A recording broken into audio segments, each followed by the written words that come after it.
Здравствуйте, дорогие ребята и уважаемые родители! С вами Елена Александровна, учитель домашней школы «Интернет-урок».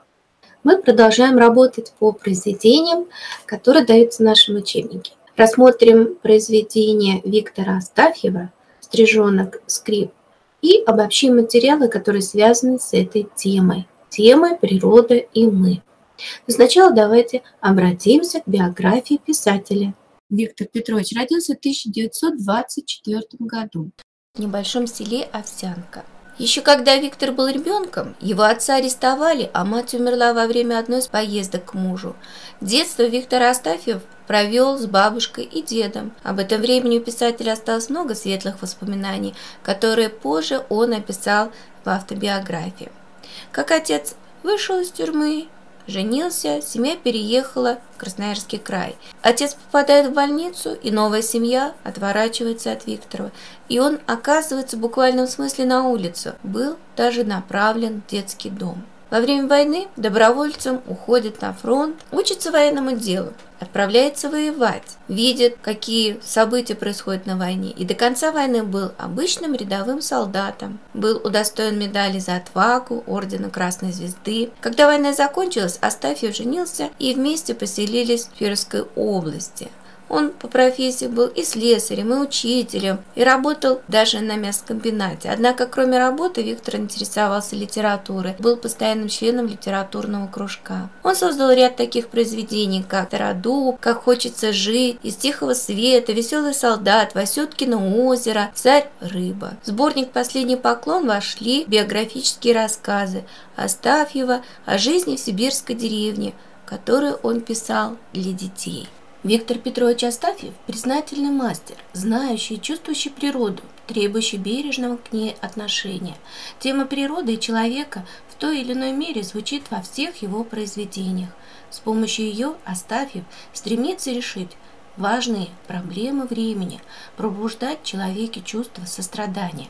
Тема природы встречается у писателя с самых первых его рассказов для детей, где она в основном выражается в восторженном отношении к окружающему миру, восхищении его красотой. «Звери, птицы, растения проживут и без нас, а мы без них обязательно погибнем», — говорил писатель. Воспитание человека большое внимание уделяет добру. Растите детей ваших, добродетели, только она одна и может дать счастье. Добродетель – положительное нравственное качество, стремление к добру, удаление от зла, стремление помочь, оказать поддержку. Угадайте, что за птичка, темненькая невеличка, беленькая с живота, хвост раздвинут два хвоста. Всех быстрее она летает, мошек на лету хватает. Если к нам летит она, значит, началась весна. Это стриж. Стрижей вроде бы знают все. Летом стрижи с громкими криками, напоминающими визг, носятся в воздухе. Стрижей можно увидеть и в городах, и вне городов. К стрижам люди привыкли, не обращают на них внимания и не подозревают часто, что видят очень необычных птиц.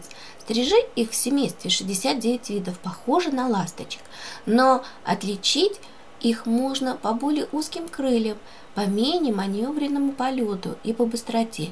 Некоторые виды стрижей считаются чемпионами среди птиц по скорости и полета. Стрижи могут только летать, не ходить, не плавать они не могут. Ноги у них так малы, что если птица окажется на земле, в лучшем случае проползет несколько метров. Взлететь с земли стриж не может, крылья при взмахе ударяются о землю. Есть еще одна интересная особенность у стрижей – они могут спать в воздухе. Утром просыпается и приступает к своему обычному делу, начинает ловить насекомых. Мы начнем с вами читать рассказ Виктора Астафьева «Стрижонок Скрип». Рассмотрим некоторые слова, которые встречаются в рассказе. Бесцеремонно, выходя за границы вежливости, свободно, просто, непринужденно. Мол, дескать, говорящий передает чужие слова. Мерцало, слабо светилось, колеблющим светом. Бить, вызвать жалость, сочувствие. Ну а теперь давайте прочитаем некоторые фрагменты из рассказа Виктора Астафьева «Стрижонок Скрип». Стрижонок вылупился из яйца в темной норке и удивленно пискнул. Ничего не было видно, лишь далеко-далеко тускло мерцало пятнышко света.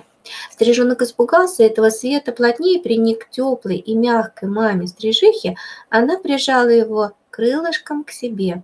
Он задремал, угревшись под крылышком. Где-то шел дождь, падали одна за другой капли, и стрижонку казалось, что это мама-стрижиха стучит клювом по скорлупе яйца. Она также стучала перед тем, как выпустить его наружу. Стрижонок проснулся от того, что ему стало холодно. Он пошевелился и услышал, как вокруг него завозились и запищали голенькие стрижата, которых мама-стрижиха тоже выклевала из яиц. А самой мамы не было. «Скрип!» – позвал ее стрижонок. «Скрип, скрип, скрип!» – повторили за ним братья и сестры. Видно, всем понравилось, что они научились звать маму, и они громче и дружнее запищали: «Скрип, скрип, скрип». И тут далекое пятнышко света потухло, стрижата притихли. «Скрип!» – послышалось издалека. «Так это же мама прилетела!» – догадались стрижата и запищали веселей. Мама принесла в клюве капельку дождя и отдала ей Скрипу, первому стрижонку. Какая это была вкусная капля! Стрижонок Скрип проглотил ее и пожалел, что капля такая маленькая. «Скрип!» – сказал он. «Еще, мол, хочу». «Скрип-скрип!» – радостно ответила мама-стрижиха. «Сейчас, дескать, сейчас». И опять ее не стало. И опять стрижата тоскливо запищали. А первый стрижонок кричал громче всех. Ему очень уж понравилось, как мама-стрижиха поила его из клюва.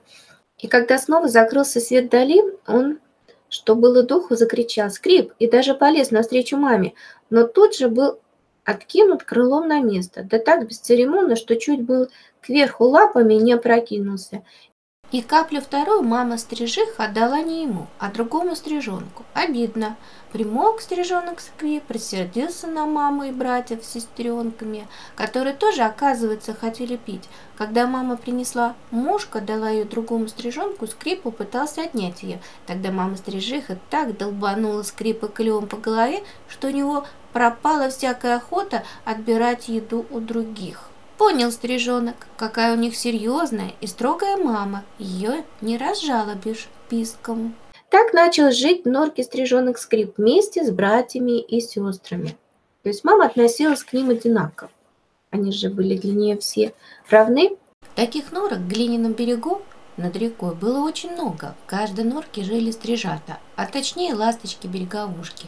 И были у них папа и мама, а вот у стрижонка Скрипа папы не было. Его сшибли из рогатки мальчишки. Он упал в воду, и его несло куда-то. Конечно, стрижата не знали об этом. Стрижонок Скрип подрос, у него появились перья, и ему все время хотелось есть. Иногда ему удавалось отобрать у братца или сестренки мушку, и тогда они жалобно и недовольно пищали. За это Скрипу попадало от мамы-стрижихи, но ему так хотелось есть, так хотелось есть.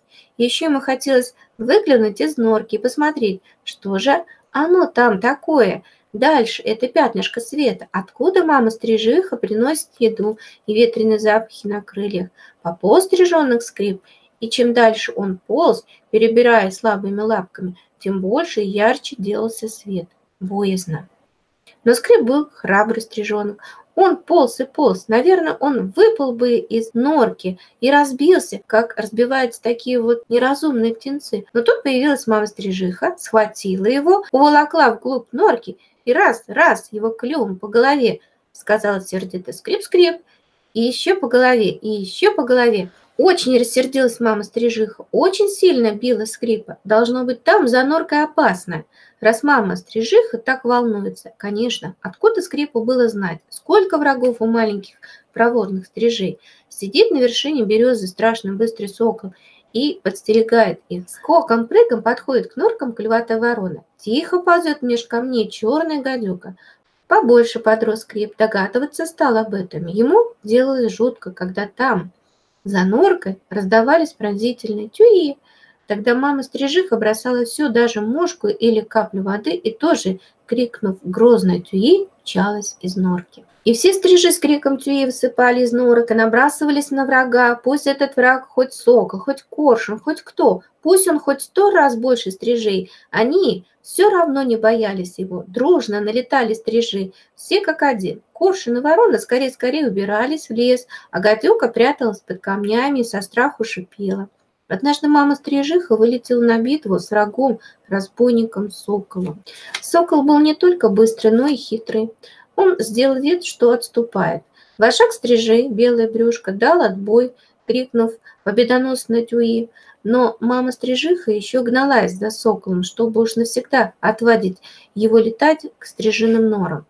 Тут сокол круто развернулся, ударил маму-стрижиху и унес в когтях. Только щепотка перьев кружилась в воздухе.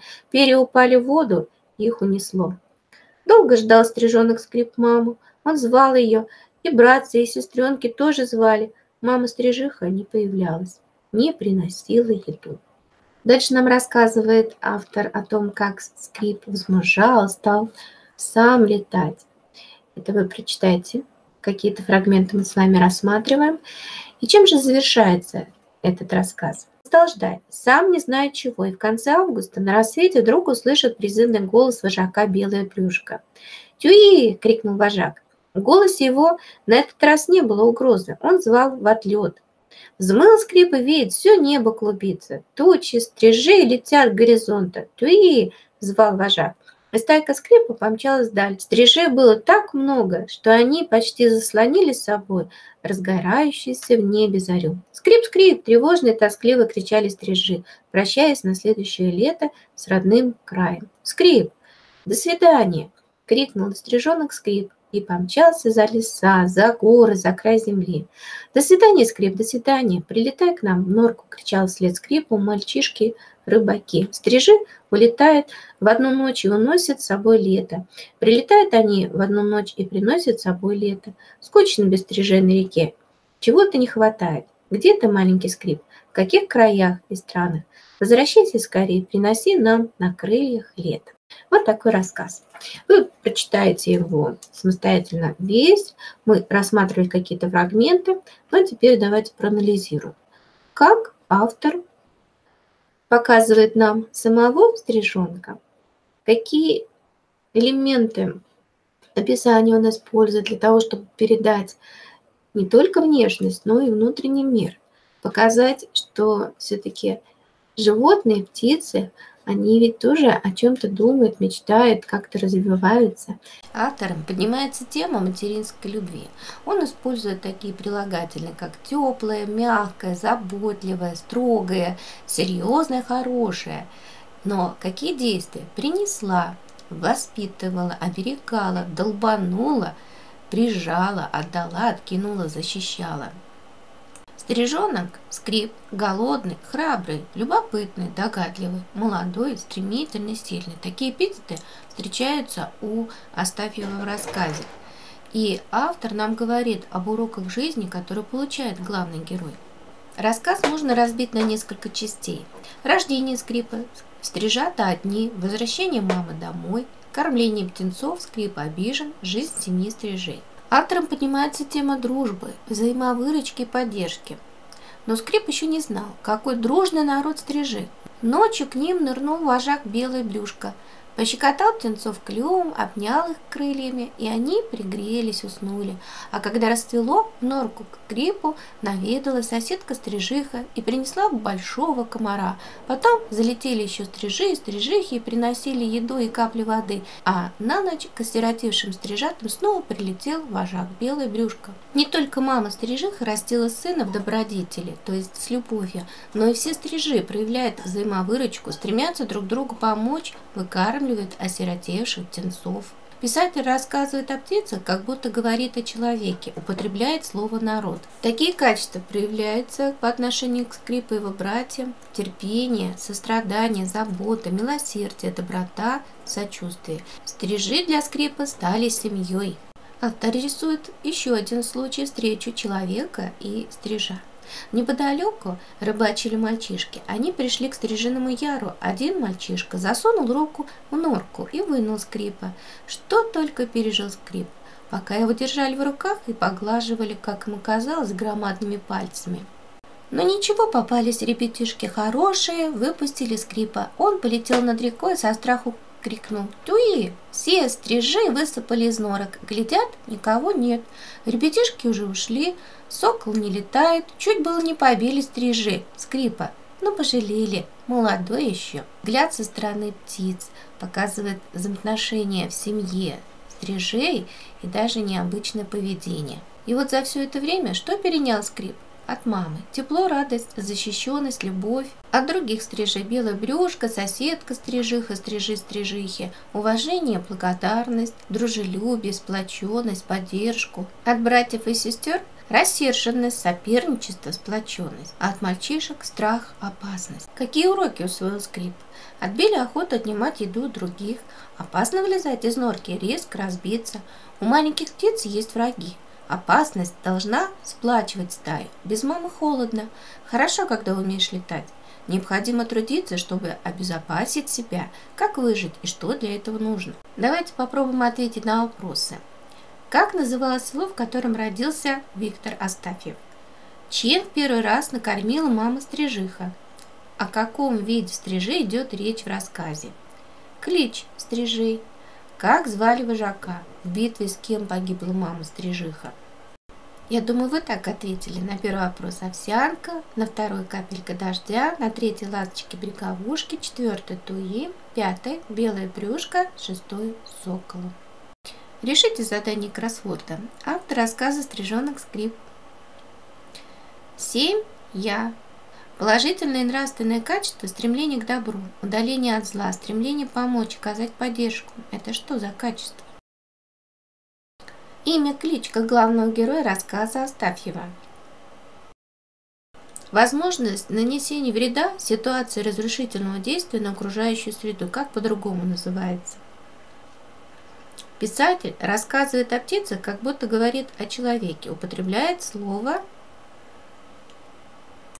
И вот наши ответы. Первый Астафьев, второй семья, третий добродетель, четвертый Скрип, пятый опасность, шестой народ.